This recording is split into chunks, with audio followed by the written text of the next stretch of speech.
Today's daf we're going to be learning is Yevamot daf kaftet. I'll warn everybody, we're still in the difficult dafim of Yevamot. Okay, we'll be out of them soon. I know this is challenging material. It's a little bit confusing. So in any case, I'm here and we'll try to work through things together.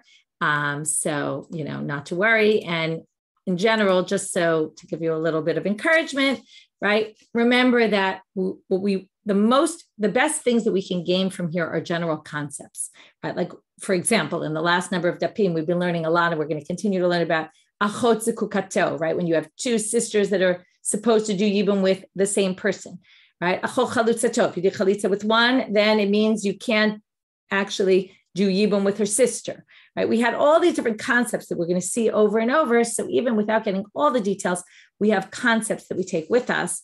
Today, we're going to deal a lot on the second part of today's daf with ma'amal and the unique shita of Beit Shammai regarding ma'amal. So then again, if you keep concepts with you, that's what's going to stick. Right? If I think about my own personal learning, so I learned Yevamot already in the last cycle and I taught it.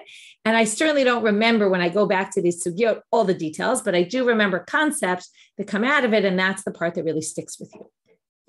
Okay, with that, we're going to get started. The Mishnah at the bottom of Chet Amud Bet. Shlosha achim, shnayim mehem nesuim shtei achayot. We're going to have a lot of cases like this. 3 brothers, 2 are married. Our past Mishnah was 4 brothers, 2 sisters, and then the 2 sisters fall to the 2 brothers. Now we have a case of 3 brothers where 2 are married to 2 sisters, o isha ubita, or they're married to a woman and her daughter. All of a sudden, we're going to expand. The 2 sisters in the achot zekukato is also going to be a problem, right? In this case, what's going to happen? The 2 sisters fall to ibum to 1 brother. He obviously can't marry both because he has zika of 2 women on him, right? We already know this. Or what if isha ubita? Again, what if a woman and her daughter fall to ibum to 1 person? So again, he has zika. It's not just achot zekukato. It's any 2 people that he's not allowed to be in a marital relationship with. He can't be in a relationship with mother and her daughter. And therefore, he can't marry either one of them. And therefore, we'll see what the halacha is, right? We already know the halacha. O isha ubat bita, o isha ubat bina, hare elu chotzot velo mityabmot. Because achot zekukato is a law midirabanan, right? It's different from an isur erva. And it's you have to think about it conceptually. We have isur erva is one of them is actually his daughter, and he can't marry her. Then, of course, she's exempt from yibum. Here, it's not that one is his daughter. It's that both of them together, he can't marry. So therefore, we don't even allow him to marry one of them, but we don't exempt them from yibum. We just say you have to do chalitza instead of, as you can't do yibum, but you do have to do chalitza. And that's all because this law of achot zekukato is only midrabanan. So on a level d'oraita, he has to do yibum. The problem is he can't do yibum with either one of them because according to rabbinic law, he kind of is almost pseudo-married to either one of them, or because of maybe that's okay, or that leave it at that. But comes the Mishnah and tells us, by the way, we didn't hear this before, Rabbi Shimon potel. Rabbi Shimon says, since both of them can't marry him, whether it's because it's a woman and her granddaughter, a woman and her daughter, a woman and her sister, they're all exempt from yibum. Okay, there's no yibum requirement at all. They don't have to do chalitza, nothing. We'll see in a minute in the Gemara what the logic is. What if one of them was isur erva? Okay, now we get back to our last Mishnah, right? If we had 2 brothers and one was isur erva, so the other one could, right? One of them could marry the one who wasn't isur erva, and the other one, right, still was stuck with 2 sisters on him. Now we only have 1 brother, and he has 2 women who fall to him, but one is his daughter, let's say, so she can't marry him. So he could specifically marry her sister. That's obvious, right? So again, the Gemara is going to have to ask, why is this obvious? But why is this telling us something that's totally obvious that we could have figured out from the previous Mishnah, which is asul ba umutar bachota. He can't marry her, but he can marry her sister. By the way, I'm not pulling this up, but this is all there's pictures of this in the presentation yesterday.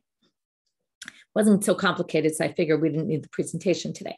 But you can go look back at yesterday's presentation. It's in there. Isur mitzvah or isur kedusha chotzot velo mityabmot. This also we've seen before many times. If it's isur mitzvah or isur kedusha, it's only derabanan that she's forbidden to him, one of the sisters. Then he actually has to do chalitza to both, because remember, it's only rabbinic that he can't do yibum with her. So on a doraita level, he needs to do yibum. On a rabbinic level, he can't marry her. So we need to do chalitza, and we also make the other sister do chalitza as well, because on a doraita level, they both fall to Yibum to him, which means they can't, right? Neither one can do Yibum, so both have to do Chalitza. So the Gemara starts off trying to understand Rabbi Shimon, and then we'll have to understand each of these lines and why these lines are necessary if we already learned this some other time, right? In other words, again, we didn't learn this exact case, but we learned something pretty similar. So why did the Mishnah need to tell us? There's always this assumption. Again, if we want to take out general things about this, there's an assumption here. The Mishnah is going into incredible detail, and you'll see this in the next number of Mishnayot, of giving case by case by case by case, every single permutation. Now, a lot of them you could have figured out, and this was the whole sugya yesterday. You could have figured that out from a different Mishnah. You could have figured that, why are you adding this? Now, it could be the Mishnah is just giving us all the possibilities. But the Gemara likes to think that the Mishnah must be adding something additional. So now, if echat mehem, Tanya Rabbi Shimon poter b'shtehem min hachalitza min ha'yibum. Shene'amar. So now we have a braita where Rabbi Shimon explains his opinion. Why does he exempt them both? Because it says, again, what's the situation? Two women who can't both be married to this one Yabam because they're both sisters, they're mother-daughter, they're mother-granddaughter. So they both are exempt, he says. Why? Shene'amar. Isha el achota lo tikach litzror. Remember this pasuk from the beginning of the Masechet. A woman and her sister, a person can't marry both. So, but it says litzror. What does it mean here, litzror? B'sha'a shenasu tzarot zo lazo. If they became tzarot. Now, what does it mean they became tzarot? Well, he's supposed to marry both. That means theoretically, they're supposed to be second co-wives to each other. In which case, according to this drasha, lo tikach litzror. Don't create a situation where they might be tzarot. Lo yeheh lecha likuchin afilu be'achad mehem. If you encounter a situation where you're supposed to marry both, you can't even marry one. That's what it means, lo tikach. Don't marry even one when you're supposed to theoretically marry both, which is exactly our situation. And from there, he learns that you're exempt by Torah law. Okay, no need for chalitza. So that's a unique opinion that we don't, right? The Tanna Kama doesn't hold by for sure. Because remember, what did Tanna Kama say? Since theoretically he's supposed to do yibum to each of them, and it's not like either one is specifically erva to him, it's just the combo of the two is erva to him. So you do chalitza with each one. Okay. Hayta achat mehem. Now, if one was erva, we're now right. The Mishnah had three cases. One is neither one is erva. Case number two is one is erva, and case number three is one is erva midrabban, right? Only rabbinic. So hayta achat mehen isur erva. Now, the assumption here is that since in the first case Rabbi Shimon disagrees, but the next two cases Rabbi Shimon doesn't appear, he must agree with Tanna Kama about these cases. So again, if one was erva, the other one would have to do yibum, okay, or chalitza. So hatulam ali hainu hach. But we already know this from the previous Mishnah because we had the exact same thing, except there was two sisters to two brothers. One was isur erva, the other one was allowed to marry him. What's the difference? Two brothers, one brother, it's all the same. Once one is out of the picture, the other one's permitted. So why do we need it? Well, Rabbi Shimon needs to. Because Rabbi Shimon appeared in our Mishnah, we needed it for Rabbi Shimon to teach you why. Sakadat hachamina, you might have thought, ho'il va'amar Rabbi Shimon, shte achayot lo chotzot v'lo mitiyavmot, ligzor mishum shte achayot da'alma, kama shmalan. Because the case of two achayot, right, where Rabbi Shimon in our Mishnah, but the first case said if there's two sisters, then everyone's exempt. You might have thought that here, maybe you, right, and if they're exempt, then you can't do yibum with either one of them. In this case, we allow yibum with the second one. So maybe we should forbid the yibum with the second one here, because maybe you'll forget that in a case where one is not out of the picture and they're both in the picture, maybe you'll forget about this idea of achot zkukato and that you're exempt. So because of that, they need to tell us, no, in fact, you can still do yibum with the second if one is erva. Again, this is similar to yesterday, where you might have thought there'd be a reason why, even though by law it would be obvious, but maybe the rabbis would have instituted that we're going to forbid this so you don't confuse a different case. Right? You could see, right? I mean, these cases are confusing. So you can see that the rabbis were also concerned that people would confuse cases. Oh, if there's one brother, two brothers, one case of erva, no case of erva, right? So because of that, they said, maybe you would forget that there's this issue of achot zkukato because we're basically exempting one and the other one becomes chayiv and yibum. But what if they weren't exempt? Then no one would be able to, right? And then according to Rabbi Shimon, you would be exempt entirely. So because of that, maybe we won't allow yibum here for the second sister. So that's why it tells you, no, we allow the second sister to do yibum when there is Yisur erva and there's no reason to make exer. Yisur mitzvah. V'ha amar Rabbi Shimon, We're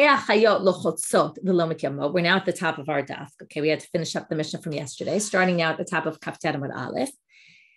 Rabbi Shimon said elsewhere, Shtei Achayot, right? This is our case. Lo chotzot v'lo mityamot. When two sisters fall, they don't do chalitza or yibum, they're exempt. So now add on Isur Mitzvah. Now, Isur Mitzvah, remember, means Shniyot D'Rabbanan. That means Gzerot D'Rabbanan, people who the rabbis instituted can't marry certain people. But on Torah law, by Torah law, there's no prohibition, which means by Torah law, it's like the irregular two sisters that fell to Yibum. And what did Rabbi Shimon say? They're chotzot lo chotzot v'lo mityabmot. They're exempt entirely. That's what our Mishnah said. He thinks that they're entirely exempt.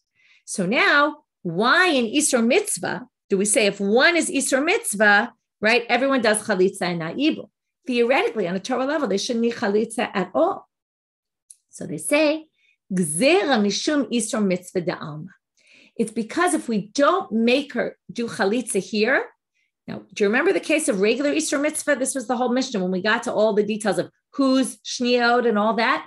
It was all based on this idea that once you're rabbinically prohibited, a relationship that's rabbinically prohibited, in any case that you fall to Yibum to someone who is forbidden to you, we make you do chalitza. That was the law. That was the basic law of shniyot. Isur Kedusha, Isur Mitzvah, right, which is either rabbinic forbidden relationships, or it's Isurei Lav, like a Kohen to a Grusha or something like that. So, Kohen to a divorcee. So now they say, if in this case, right, it would be something absurd. According to Rabbi Shimon, these two sisters fall to Yibum to one guy. According to Rabbi Shimon, right, imagine they're not Isur Mitzvah. What would happen? They're both exempt. They don't do anything. Add in Isur Mitzvah. Theoretically, they still should be exempt because on a Torah level, they're totally exempt. And she can't marry, right? She can't marry him anyway. She can't be in a relationship. So, they should just be exempt. But if when there's Isur Mitzvah and her sister falls to Yibum, and if we compare that to just one person, Isur Mitzvah falls to Yibum, when one woman falls to Yibum, she's Isur Mitzvah, she has to do chalitza with the husband, right? With the brother. So now if we have Isur Mitzvah and a sister, we're going to exempt her entirely. Then people will confuse that case with when there's Isur Mitzvah only. And then they'll think maybe Isur Mitzvah doesn't need Yibum at all. Or Chalitza, right? It can't do Yibum, but doesn't need Chalitza. So therefore, because of Isur Mitzvah D'Alma, we make her do Chalitza so that you don't confuse it. Because in other words, what have we done? We've taken Isur Mitzvah, but we've added a sister. So you'll think if in that case she's exempt, maybe in a regular case of Isur Mitzvah, she's exempt. That's why. So they say, okay, but wait a minute. If you're really worried that we're going to confuse it with an Isur Mitzvah, so who should do Chalitza? The one who's Isur Mitzvah, but not the sister, because once we make the Isur Mitzvah person do, right, that sister do Chalitza, we can exempt the other sister entirely because by Torah law, she's totally exempt. So, because again, they're two sisters and he can't marry two sisters and she should be exempt. The whole reason is Gzera, so that we don't confuse it. Well, once we institute one Chalitza, then everyone knows there's Chalitza for Isur Mitzvah. So that's what the Gemara is going to say right now. Ha tinach'i. That makes sense when you're talking about herself, the Isur Mitzvah woman. But what about her sister? Why are you making her do Chalitza? So the Gemara simply answers, Gzera achota mishum l'tadida. This word l'ta is a very weird word. Rashi says it means mazal shela, but then he really says this word is kind of unnecessary. It doesn't really add anything here. So we'll just kind of go with that. But what it means is, once they instituted that she has to do chalitza, so then they institute that her sister has to do chalitza as well. But you don't really need her to do it. Okay, but the rabbis already were doing exera on her, and they said, okay, let's just make them both do chalitza. But now they say, wait a minute. If it was erva, we distinguish between the two sisters, right? We don't make both sisters do chalitza, right? In other words, sorry, one second. Right. What do we say if they're erva? The Mishnah had said, what did the Mishnah say? Asul ba, he can't do yibum to her, but mutar bachota.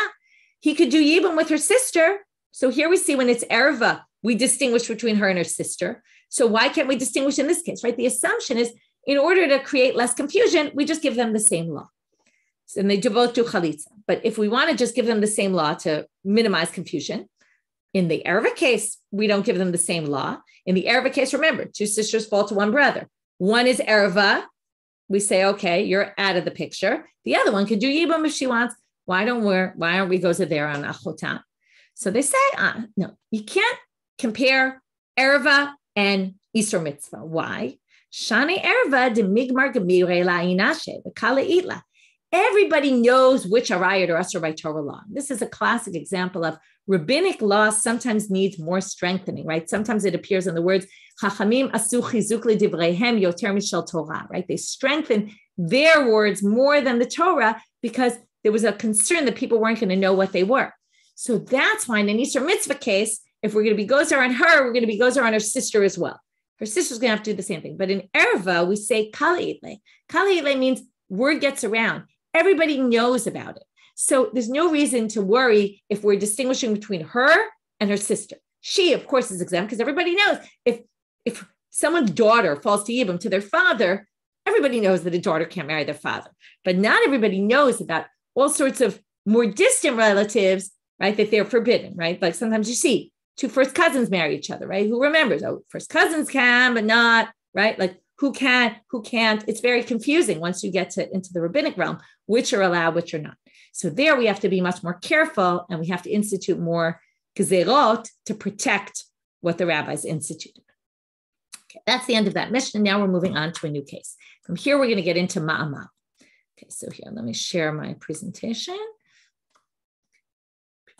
Slow, and here it goes.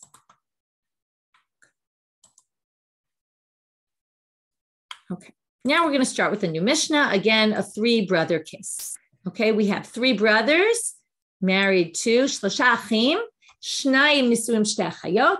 Two are married to women, two sisters. Okay, so you see by the colors here. Ve'echad mufneh. One is not married at all. Why they tell us that he's not married at all is an interesting question.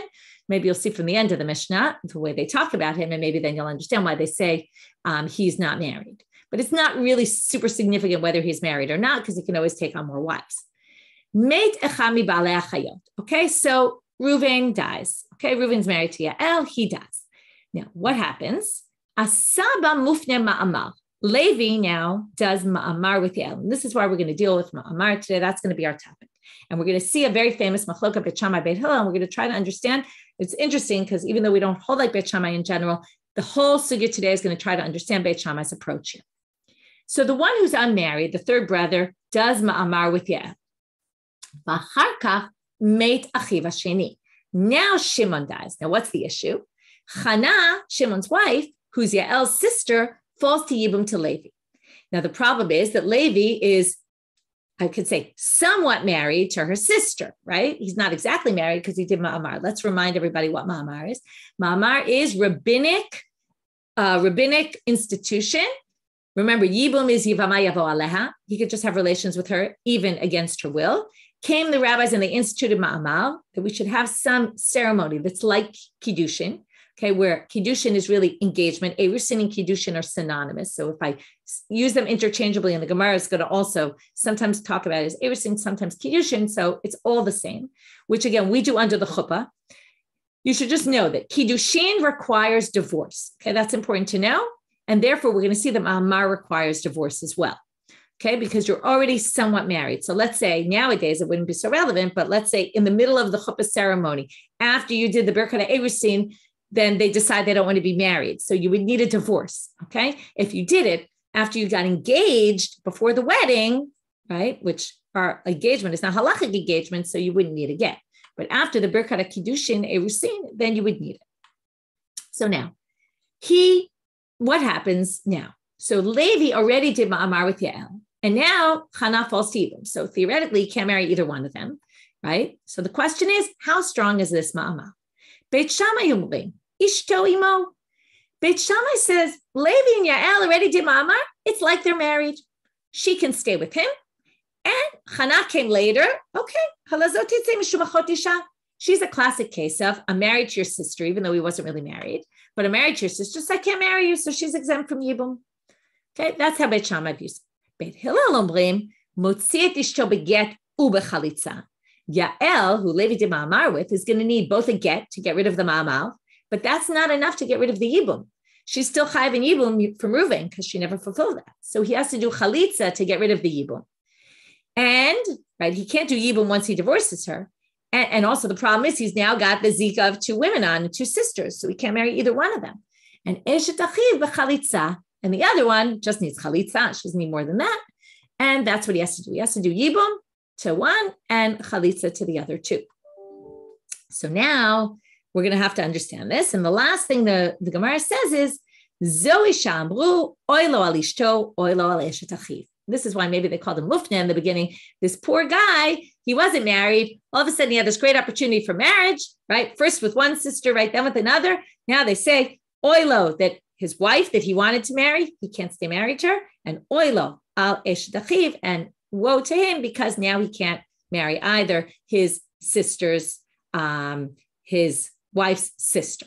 Okay. And he basically ends up unmarried. It's interesting. They have all this sympathy for the guy, oh, poor guy, right? They don't really talk about the woman who's got to get a get and chalitza or anything like that. Anyway, that point put aside, but it's an interesting line and the Gemara is going to obviously jump on that line. Okay. It's the first thing they're going to say, Zoe l'mi'utei mai. This is now generally when the Mishnah says, again, if we want to take out some general ideas from this Mishnah, which is always from this daf, which is always good, especially if we get bogged down by some of the details. But Zoe is a language. This is comes to say, but not something else. Just like when we have zehaklal, this is the rule. Why the Mishnah tell you this is the rule? It must be to include something additional. So here also, Zoe l'mi'utei mai. What is it coming to exclude? L'mi'utei haide hachti Rabbi Yoshua dilav dinan kavatei ela oker Rabban Gamliel oker Rabbi Eliezer. This is a classic Gemara where they basically assume you know exactly what they're talking about. They're talking about something that appears on Daf Kuftet, which actually we did learn, but you probably wouldn't know it by the way they mention it here, which is, we actually didn't learn it in full. I don't want to get into all the details because I want to stick with our Daf, but there's a case where a man is married, midirabanan, okay, he's betrothed, a woman is betrothed to him, a young minor. She was betrothed either by her mother or her brother, right? Which means she could do miyun. She could just say, I don't want to be married to you and disappear off the scene. And then he's permitted to her sister once she does that. So what if he's married, betrothed to this woman in that way, and then her sister's married to his brother, who's legitimately married, she's already older, and her husband dies without children, and now the sister falls to Yibum to the brother. And what's the problem? He's married to her sister, but he's only married midirabanan. He could easily get rid of the marriage. So the question is, does he have to try to get her to do miyun? Do we force her to do miyun so that she's basically as if she was never married to him, in which case he can perform the mitzvah of Yibum? Or do we wait till she gets older and then she's legitimately married and then the sister's exempt, right? There were different possibilities. Comes Rabbi Yoshua. Okay, so that's Rabban Gamliel and Rabbi Eliezer. I actually brought the opinions here at the bottom. You can read them on the sheet to the bottom of the first side. But Rabbi Yoshua says, Oilo al ishto, oilo al eshet achiv, motzi et ishto beget ve'eshet achiv b'chalitza. He has to divorce the one who is minor, that he was married to, and he has to do chalitza with the other one because he ends up with a zika of 2 sisters, so to speak, right? He's got the most machmir opinion here. And he says, here's a good situation where poor guy that he has to get rid of, right? He can't be married to any one of them. So now they say, this case is coming to say, this is the case where we say this and not that case, meaning whoever wrote our Mishnah, the author of our Mishnah, doesn't agree with Rabbi Yoshua, basically. He either sides with Rabbi Gamliel or sides with Rabbi Eliezer. Now we're going to get into Beit Shammai. We want to understand when Beit Shammai says, Beit Shammai seems to say, okay, again, what does Beit Shammai say? Ma'amal basically considers this woman your wife. Because you did Ma'amar, she's your wife. The question is, and therefore your sister is exempt. Okay? When the sister falls after he did Ma'amar with the first one, the sister is exempt. So now the question is why? We're going to have 3 possibilities of Beit Shammai. Beit Shammai seems to think that Ma'amar has validity by Torah law. Otherwise, we wouldn't be able to exempt her. We'd make her do chalitza, right? The second sister. But the fact that she's exempt shows it as validity in Torah law. The question is, to what extent? So one option, which is not an option we're going to take, is that it's koneh kinyan gamul. It's complete. She's as if she's betrothed to him entirely. So Amar Rabbi Elazar. We're going to have 2 different versions of Rabbi Elazar and how he understands Beit Shammai. Lo tema, don't think, and this is what I just said a second ago, that Ma'amar leBeit Shammai koneh kinyan gamul. It's not a full kinyan. It's not like she's fully betrothed to him. by Torah law, even though he does think there's validity to it, which means, what would it mean? If she was fully married to him, basically, then remember what we said in the Mishnah?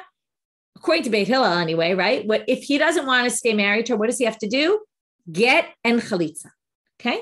So now it says, Di baila fuke sagele begita. Okay, that if he wanted to divorce her, it would be enough to give a get. That's not true. He still hasn't performed yibum, even according to Beit Shammai. Ela ma'amar lebeit Shammai eno kone ela litchot b'tzara bilvad. What does ma'amar do? Exactly what our Mishnah says it does, which is, it doesn't mean he fulfilled yibum already, but what it means is that she's uniquely designated to him, which is enough to exempt her sister. The word Sarah here, second co-wife, really means her sister, because theoretically her sister is supposed to be a co-wife. So the fact that he did ma'amar with her is enough to exempt the co-wife, right? The sister, really. It's enough for that to completely disconnect her, right? That she doesn't need chalitza or anything. That's what ma'amar does. So now, okay, so ma'amar, according to Beit Shammai, is much stronger than Beit Hillel, obviously, because Beit Hillel made both women do chalitza. But it's not strong enough to say, oh, you've already fulfilled yibum with her. No. So, for example, that means if he wanted to decide he doesn't want to marry her anymore, okay, he doesn't want to finish the act, then he would have to both divorce her and give her chalitza. If Beit Shammai felt it was konek kinyan gamul, she would just need a get. It was as if he finished with yibum by doing ma'amar. So that far, Beit Shammai is not willing to go according to Rabbi Elazar, but he is willing to go far enough as to say it totally disconnects the sister. Okay, it's enough to say you're unique to me. That excludes your sister. Your sister's exempt entirely. So Amar Rabbi Avin af ananami tamim. Rabbi Avin. Now this is the first version of Rabbi Elazar. We're going to have almost like a mirror image of the sugya, where it's Rabbi Avin's going to come in as well, but for a different. Okay, it's going to be a little bit different. But let's start with this first reading. Af ananami tanina. I can prove this reading of Rabbi Elazar in Beit Shammai from the previous Mishnah. Because where did we see Beit Shammai in the previous Mishnah? Remember, we had 4 brothers, 2 sisters. The 2 sisters married 2 brothers. Both husbands died. They fell to yibum, 2 sisters to 2 brothers. There's zika of both, on both of them, on each of them. They can't get married. What if they did anyway? And Levi married Rachel in that case, and Yehuda married Leah. What if they did? Remember, according to the version in our Mishnah, Beit Shammai says they can stay married. So now, we're going to learn from that Mishnah to prove this point. Yikaimu in lechatchila lo, and hold off for a minute till we understand the connection. That means if you did it anyway, you can stay married, but it doesn't mean that it's a lechatchila situation. That meaning you can do this from the get-go. This is only if they did it against the law. We can let them stay married, but you can't do it within the law. Now, if ma'amar was enough to disconnect your sister, then isal kadatach ma'amar lebeit Shammai konek kinyan gamul. If you would think it's enough, right now, if you thought it was a full yibum, okay, this is what they're going to say now. If you thought, right, remember, we had 2 possibilities now, not 3, we had 2. One is, it's konek kinyan gamur, it's as if you fulfilled yibum. Or ma'amar is enough to just push your sister off, but not to disconnect yibum entirely, not to fulfill yibum entirely. If you think that Beit Shammai thinks from Torah law, ma'amar is the best thing, right? It's everything. Well, we have a good solution for that Mishnah. You could have had a lechatchila situation. What could you have done? After the 2 sisters fall to yibum to the 2 brothers, why don't you just say, Ze ya'aseh ma'amar v'yikneh, v'ze ma'aseh ma'amar v'yikneh. Each one will do ma'amar with one wife. That will be konek kinyan gamur, as if assuming yibum you can't do because there's zika, but maybe you could do ma'amar. Now in a minute they're going to say, of course you can't do this. It was forbidden to you. But right now, let's put that aside. Theoretically, we could have suggested each one do ma'amar. That's going to make a great kinyan. It's basically she's yours, which means the other one's not yours at all. Sorry, and each one will acquire that wife. And then, of course, they could stay married. Ideally, that would be great. So they said, wait a minute. That's not going to work according to either interpretation. Because Elamai, what do you want to say then? In other words, you want to prove from there that Beit Shammai didn't offer that suggestion, that therefore it proves it's not konek kinyan gamur, but it is enough to get rid of the zika of her sister. Well, if it's enough to get rid of the zika of her sister, you could do ma'amar here as well and in that Mishnah and resolve it, because that's all you really need is to get rid of the zika. So, elamai, you want to say, it's a complete separation from her sister, meaning by doing ma'amal, right? In our case, it was with Yael, it totally removes Chana from the picture. If so, so it doesn't work according to either option. The only thing you could say is, why didn't they suggest ma'amal? And why in our Mishnah does ma'amar work according to Beit Shammai? Because ma'amar de hetera dache di surah lo dache. The ma'amar of heter works. In our Mishnah, remember the case. When did he do ma'amar? Before the other sister had Zika, right? He did ma'amar when the first brother died. That was a ma'amar that was permitted to him. Then ma'amar is something according to Beit Shammai. And now you can fill in the blank and it could be either one. In other words, you've proven nothing here. But the other Mishnah that you want to choose to prove is a totally different case. There would have to be a ma'amar di surah. Already he had Zika of two sisters. You can't do ma'amar in that case. If you can't potentially do yibum, then you can't do ma'amal. So that's not a good proof at all. So it's just like, right, the only way you could say if it's doche d'chiyah gemura, the reason you don't suggest ma'amar is because it's a ma'amar b'isur. Hachinami, the same way you could say it by koneh kinyan gamur, if it's a complete kinyan according to Beit Shammai, also. Afilu, right, hachanami ma'amar, afilu lemanda amar ma'amar koneh kinyan gamur, even the one who's going to say the ma'amar is a complete kinyan. She's basically fulfilled yibum with him by doing it. Still, that would only be if it's ma'amar de hetera and ma'amar di surah lo. It wouldn't be if he was forbidden to do ma'amar with her if already there was Zika of two sisters. So basically, you can't use that Mishnah to compare because the ma'amar in that Mishnah was not at all like the ma'amar in our Mishnah. In our Mishnah, he did ma'amar a completely legitimate way. They're saying, why did they suggest ma'amar? It obviously must not be a possibility, is not a realistic suggestion, because when ma'amar is forbidden and you do it anyway, well, that's already not going to work. It's not going to have the same strength. Right? A ma'amar only has strength on account of it being permitted to do. Now we're going to have a different version of Rabbi Elazar. So again, we started with two possibilities. Either it's koneh kinyan gamur, or it's just doche, her sister, right? It gets rid of the Zika, but right, it's not koneh kinyan gamur. It's not like he fulfilled yibum. According to this version, we're going to say, Amar Rabbi Elazar, okay, Rav Ashi matnehach. Rav Ashi's version of Rabbi Elazar was like this. Amar Rabbi Elazar, lo tema ma'amar lebeit Shammai dachi d'chiyah gemura, v'tzarata chalitza nami lo baya, ela docheo meshayehu. Now we get to a third option. Ma'amar is not as strong, even according to Beit Shammai, as you think. What does ma'amar do? Ma'amar, okay, well, the question is going to be really, what does it do? But it's not going to say that her sister doesn't need chalitza. Her sister's still going to need chalitza, okay? In other words, what does ma'amar do? It says, you're unique to me, okay?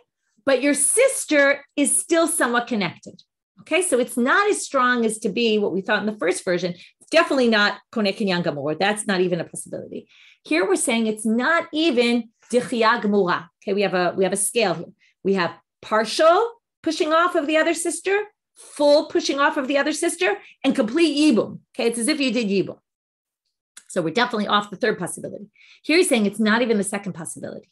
Okay, and then her tzara would need chalitza. Now, obviously, we're going to have a problem because if, according to Beit Shammai, ma'amar means you don't need chalitza with the sister, you need chalitza still with the sister, we're going to have a problem with our Mishnah because our Mishnah said she doesn't need chalitza. So we're going to get back to that. But right now, let's ignore that because they seem to be ignoring it right now, and we'll get back to it.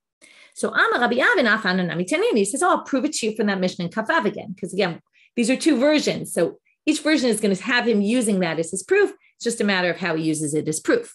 Now they're going to say, Beit Shammai omrim yekaimu in lechatchila lo. Now, if you say, again, it's all b'diavad, only if you did, but not ideally. Now they're going to go back to where they had issue with the previous one.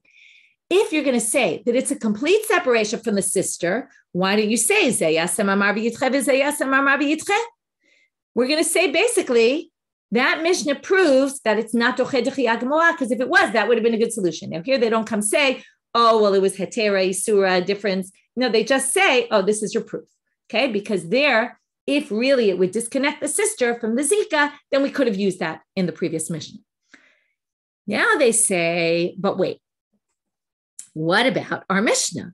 Ela hadikatane Beit Shammai omrim ishto imo, valazo tase mishum achot isha. I told you we get back to this. But wait a minute. If Beit Shammai says ma'amar is koneh kinyan chelki, and there's still Zika of the sister, then the sister would have to do chalitza. Why does it say here, she's tetzei mishum achot isha? So they say, it depends on the scenario. When he said ma'amar works to get rid of Zika of anyone else, what does it mean? It's Yevamah dechazia lekulu chazia lemiktzata. Yevamah de lo chazia lekulu lo chazia lemiktzata. We're going to distinguish between yibum, which was allowed to be done. When yibum could be done, right, then the ma'amal has validity. It basically disconnects anyone else.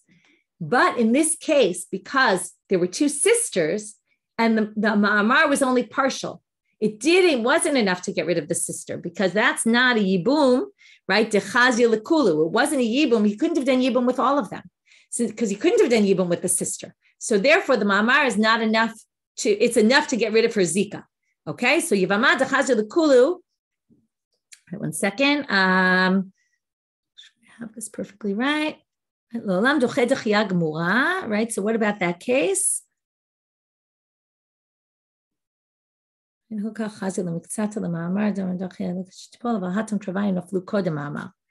Right. There, when we did the ma'amal in the case of our Mishnah, the sister wasn't there yet. She wasn't even in the picture. So also because of that, the ma'amar was not enough to get rid of her Zika. Her Zika came in later. So that's why. But really, okay, so now we're going to say, right, so 1 second. No, I feel like I'm missing one point. Let me just double check this before I say something that might not be correct. Second.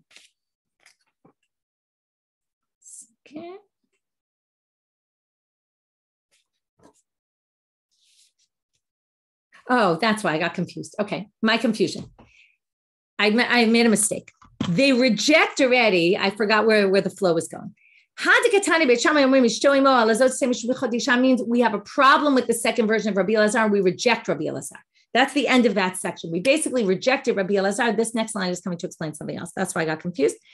So let's just go back for 1 minute. We basically say Rabbi Elazar makes no sense, the second version, because it means that it's not Doched the sister. And we see from the Mishnah, it clearly is Doched the sister. So they reject that, and then they go back and they re-explain how to understand this according to the first version of Rabbi Elazar. And they say, in order to explain that, they say, Yevamot dechazia lekulu chazia lemiktzata. Again, we go back to distinguish between the previous Mishnah and this Mishnah. And we basically say the fact that our Mishnah basically says the ma'amar pushes off the sister is because it's Yevamot who can do yibum, right? In our Mishnah, he was allowed to do yibum with her. He decided to do ma'amar on the way to doing yibum. That's enough to get rid of the Zika of her sister. And that's why in our Mishnah, the sister is rejected, right? She doesn't have to do yibum at all. But in the Yevamot de lo chazia lekula, in the case where the two sisters fell to two brothers and neither is allowed to do yibum, if he does ma'amar, that would never really work, because it's not a ma'amal that could actually be fulfilled, because he can't do yibum with her. So that's really, it's saying, in other words, the isura and the hetera. It's just going back and reinstituting the first reading of Rabbi Elazar. So the conclusion of this section of the Gemara, and that's going to be important for the continuation, is that according to Rabbi Elazar, the ma'amal has this in-between status. It's not, right, it doesn't not get rid of the Zika entirely like we thought in this, right, in this second version. It's not koneh kinyan gamur. What is it? It's enough to get rid of the Zika of the sister entirely. Doched dechiyah gemura. That's the conclusion. And how do we deal with the previous Mishnah? Oh, that was a ma'amar that wasn't permitted. That's why they didn't suggest let's do ma'amar, because you can't do ma'amar if you can't do yibum. Ma'amar is only going to be effective as ma'amar is an outgrowth of yibum. When you can do yibum, you can do ma'amar, and your ma'amar will be valid. Okay, your ma'amar will be strong. It'll get rid of the Zika of your sister, like in our Mishnah. Okay, where again, he did ma'amar in a way that was permitted. Then the sister fell to yibum. And again, this is only within Beit Shammai. Beit Shammai says the sister's excluded entirely, and he stays married to the one he did ma'amar with, right? He'll have to finish up the yibum, but she's basically his. Now by Rabba. Rabba wants to know. It's a bit of a strange question. Abai is going to say, I don't really get your question either. Ma'amar lebeit Shammai nisuin oseh or erusin oseh. Now, I've always told you that ma'amar is like kiddushin, which is erusin, which is engagement. So Rabbah asks, which is a strange question, according to Beit Shammai, who thinks that Ma'amar is valid, well, you can almost see why they say it. Because he basically says it's like she's married. That's what he says. But she's not really married. So Rabbah is trying to figure out where does Ma'amar come in? According to Beit Shammai, who thinks Ma'amar is very strong. Is it like they got married already? Or is it like they're only betrothed? So the question is, what's your relevance? Abai is trying to understand this question. He's going to say like this. Okay, these are laws that are not relevant to an engaged woman. They are relevant to a married woman. So are you trying to say, does he inherit her property? Can he become impure to her if he's a Kohen? By the way, a Kohen, it says, to a woman who's very close to him. What does it mean close to him? They're married, not just betrothed. Because betrothal means she's forbidden to, right? A woman is theoretically can marry anybody she wants. When she becomes betrothed, she becomes unique to this person, but not yet permitted to him. Right? Asher asar lanu et arusot lanu. That's what we say in the Birkat HaErusin. The arusa is forbidden. Then when you get to Nisuin, then she becomes permitted to him and to him only. So now they say, or lahafer nedareha. That's another thing that's relevant. When she's engaged, he can't nullify her vows. He can't annul her vows. But okay, we'll see later that he actually can, but together with her father only. He can't do it by himself. So if you want to say, is Ma'amal sufficient to do all those things? Well, Hashte Arusa Ba'alma, Tani Rabbi Chia, Ishto Arusa lo onem v'lo matame la, v'chein hi lo onenet lo v'lo matame lo, meta eno yorsham, metu govek tu bata, avi ba'ma'amar mebaya. He basically says, if an Arusa can't do any of these things, an engaged woman, what you're going to say Ma'amar is better than that? Of course not. Ma'amar only comes because it's like Kiddushin. So he says, I don't get it. Let's just go through all the things. Now, Arusa is not onen. That means if a man is betrothed to a woman and she dies, or the reverse, it says he lo onenet, he dies. Neither one is the status of an onen, which means that a close relative of yours has died and you can't eat sanctified meat. Okay, anything sanctified from the temple. So that's a problem for an onen, but not if you're only betrothed to them. It's not relevant. Or all the other ones we already went through. Lo matame, right? She doesn't inherit. And if he dies, she does get her ketubah money. That you do get. Metu govak tubatas. She does get her ketubah money, but nothing else. So, Ma'amal, you're going to ask that question. And then he says, maybe you want to be asking, maybe the question is, does she need chuppah? Now, what does this mean, chuppah? Normally in a marriage, you have kiddushin, you have chuppah, which we do like sheva brachot under the chuppah, that we do after the kiddushin. And then there's the consummation of the marriage, in bed afterwards. In Yibum, it says Yevamot yavo aleha. If you did ma'amar, is that enough to just go to Yevamot yavo aleha? Now, the relevance of this would be, we learned already, Yevamot yavo aleha could be even against her will. So let's say she willingly goes into ma'amar, but then she doesn't really want to be part of the Yibum part. Does he need to do Mesirah l'chupah? Now, Mesirah l'chupah would have to be with her approval. Does the second stage have to be with her approval as well? Or was it enough that we had her approval in the beginning? And even if now she's against it, he could still do it because she already came willingly into the ma'amar. That's the question. So, is the ma'amar enough to say that covers the first two stages and now he could just have relations with her even if she's unwilling? Or is it just like a regular kiddushin, which means you still need Mesirah l'chupah? Amrle. So, and now most people take out this word amrle. It makes more sense because this is really still a continuation of Abai's question.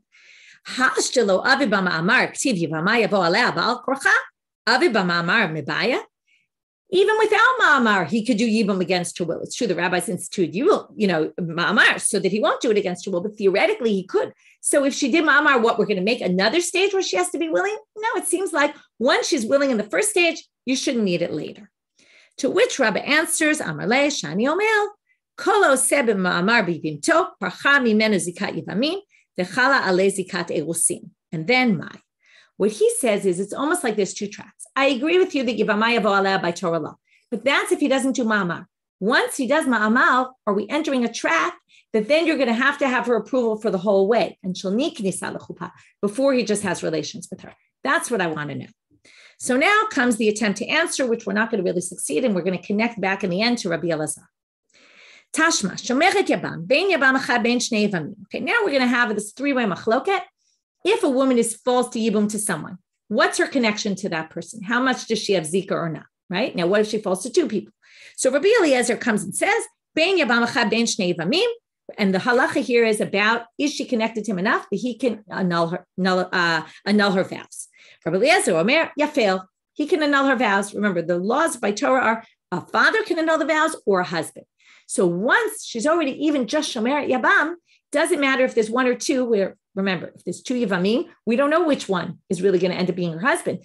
But yet, according to Rabbi Eliezer, both have zika to her and both can annul her vows.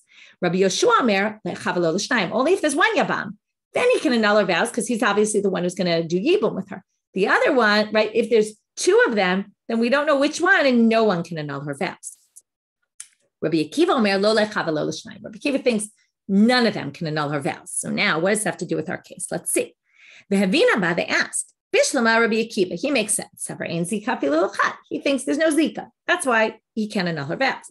Rabbi Yeshua, there's much stronger zika when there's only one. When there's two, we don't know which one. Okay, that makes perfect sense. But Rabbi Eliezer, let's assume he holds zika. How could two people, we don't know which one's going to marry her. How can we give him power to annul her vows?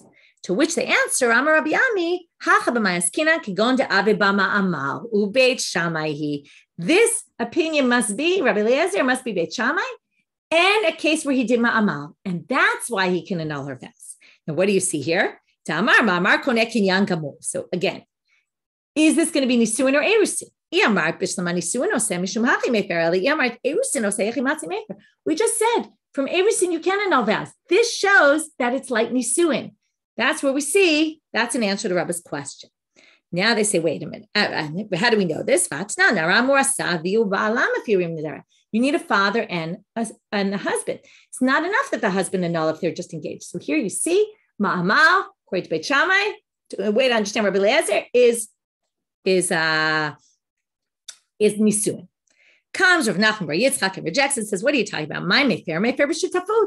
When it says Mefer, it means he's Mefer with the father. That's what it means. It's not Mefer, it's Mefer b'shutafut. Okay, so now we have to go back to Rabbi Elazar. The truth is I'm going to stop here and we'll pick up here, even though this is really, it would be nice to end, but I'm going to stop here for time-wise. Hopefully tomorrow we'll make up the time. And then we're going to try to connect this whole thing back to Rabbi Elazar. So what we did here was just a quick review of the second part of today's shiur. We took Rabbi Elazar, two options of how to understand Beit Shammai. In the end, we concluded that Rabbi Elazar holds, that Beit Shammai holds. The Ma'amar is koneh enough to get rid of the zika of the tzara. It's strong enough, but it's not a koneh kinyan gamur, but it's also not weak. Okay, it's in the middle. Then we took this question, Rabbi asked, is Ma'amar like Nisuin or Erusin? We tried to bring the source to say, it must be like Nisuin, because otherwise how could he be Mefer Nedarim? In the end, we said, no. It means annul it with the father like an engaged woman. So you can't prove anything from here, which means we really don't have an answer to Rabbi's question. Presumably, you would assume it really is like Erusin and not like Nisuin, because why would you think the Ma'amar has the status of marriage, even according to Beit Shammai? But that we're going to leave as an open question. And then we're going to try to connect back to Rabbi Elazar and see how this fits in. Okay, that's it for today. Have a great day, everyone.